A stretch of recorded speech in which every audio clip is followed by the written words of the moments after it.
तारा सिद्धांत। नव तारा का अर्थ क्या हुआ? 9 स्टार। नव का मतलब 9, स्टार का मतलब तारा। यानी कि एक आवृत्ति में जन्म नक्षत्र से आपका जिस नक्षत्र में आपका जन्म हुआ है, जन्म नक्षत्र से उदाहरण के लिए आज आपका जन्म होता है।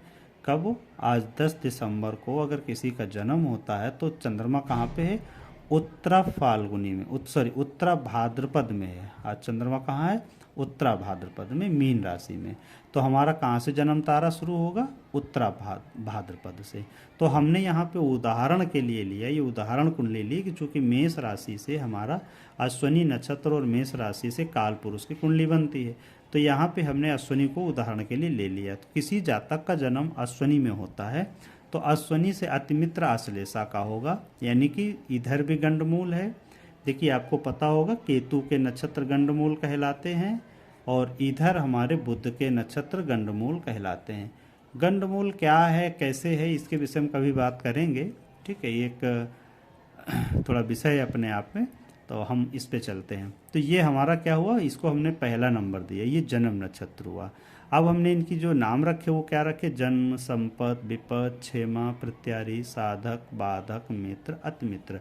बाधक को बद भी लिखा होता है, ऐसा नहीं कि सिर्फ बाधक है, बद भी लिख देते हैं। बाधक का मतलब होता है बैरियर, साधक का मतलब होता है हेल्पर, सहयोगी, प्रत्यारी का मतलब होता है हमारे लिए कष्ट देने वाला, विपत्ति, संकट होता है। तो ताराएं हमेशा 3, 5, 7 ये ताराएं अशुभ मानी जाती हैं।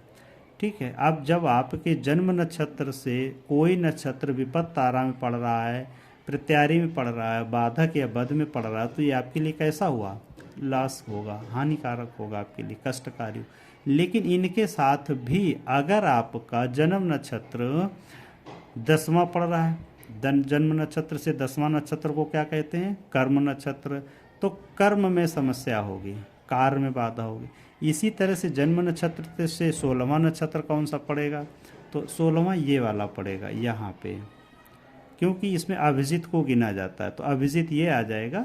तो 16 की संख्या ये ना हो कि ये होगी, एक इधर घट जाएगा। अभिजित यहाँ पे उत्तराषाढ़ और श्रवण के मध्य का कुछ हिस्सा अभिजित माना जाता है।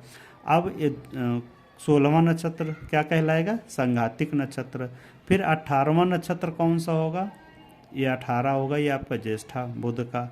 ये क्या कहलाएगा? आपका सामुदायिक नक्षत्र कहलाएगा। फिर इसके बाद क्या कहा? 19वां नक्षत्र। अब देखिए पहला, 10वां, 19वां आपके कहाँ आ गए? जन्म तारा में ही आ गए, है ना। तो आवृत्तियां कहे हैं 3। तीसरी आवृत्ति में भी जन्म आया, कर्म आया और आपका आधान नक्षत्र भी आया, है ना, प्रवास। तीनों नक्षत्र हमारे यहाँ पे आ गए। अब लेखक सिद्धांत ये कहता है कि अगर आपका जन्म तारा पीड़ित है तो क्या होगा? मृत्यु भय होगा। ठीक है, मरण भय लगा रहेगा, या आप ऐसा कभी सोचेंगे आपके साथ अनिष्ट हो जाएगा तो आपको कहीं ना कहीं भय बना रहेगा।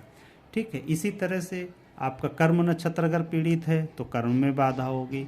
तो हम इस चीज़ को पूर्णतः समझने की यही कोशिश करते हैं कि 3, 5, 7 जो नवतारा विधि है, इस विधि को बहुत लोग मानते हैं कि नहीं ऐसा ही होगा, ऐसा कुछ नहीं है। इसमें सीधा साफ हमने लिखा है कि जब कभी चंद्रमा उच्च का हो, अब उदाहरण देते हैं आपको, स्वक्षेत्रीय हो, शुभ वर्गों में हो, गुरु के साथ केतु, गुरु की दृष्टि हो, युति हो, दृष्टि युति केंद्र त्रिकोण हो, तो हमेशा चंद्रमा शुभ फल देता है। ठीक, केंद्र त्रिकोण में जब चंद्रमा होगा तो शुभ फल देगा। सपोज फिर भी अगर हमें लगता है तो उपाय देखिए, उपाय मैं कभी भी अपने YouTube चैनल पे नहीं बताता हूँ, लेकिन यहाँ पे थोड़े सरल हैं और मैं बताने की कोशिश कर रहा हूँ। अगर विपत्त तारा आपका कष्टकारी है और आपको काम शुरू करना है तो गुड़ है, खांड है, बूरा, इनमें से कुछ भी आप दान कर दें। जन्म नक्षत्र अगर पीड़ित है तो आप हरी सब्जी दान कर दें। प्रत्यारी नक्षत्र अगर है और आपको उस दिन काम करना है तो नमक का दान कर दें।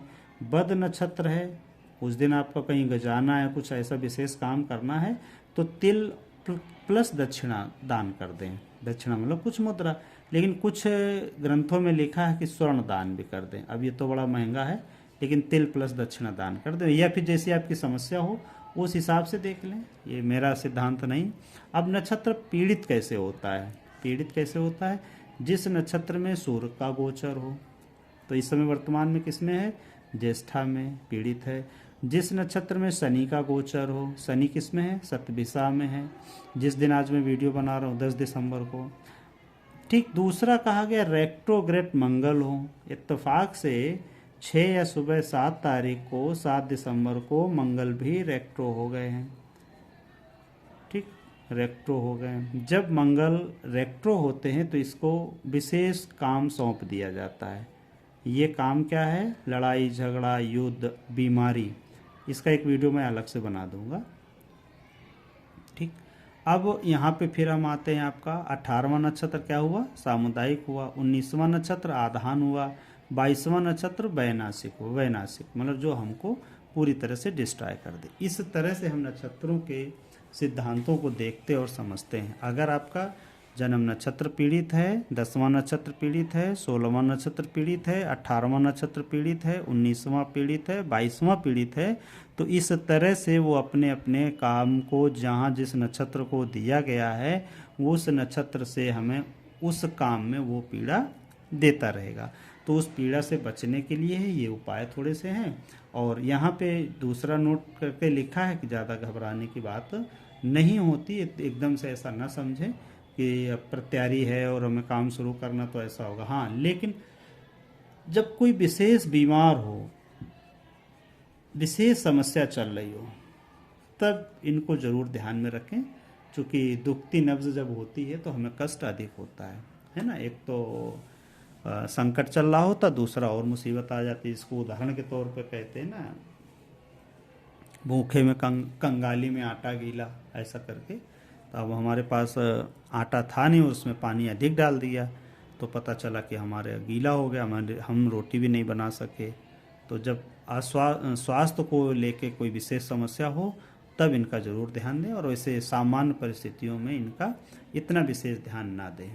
ठीक है।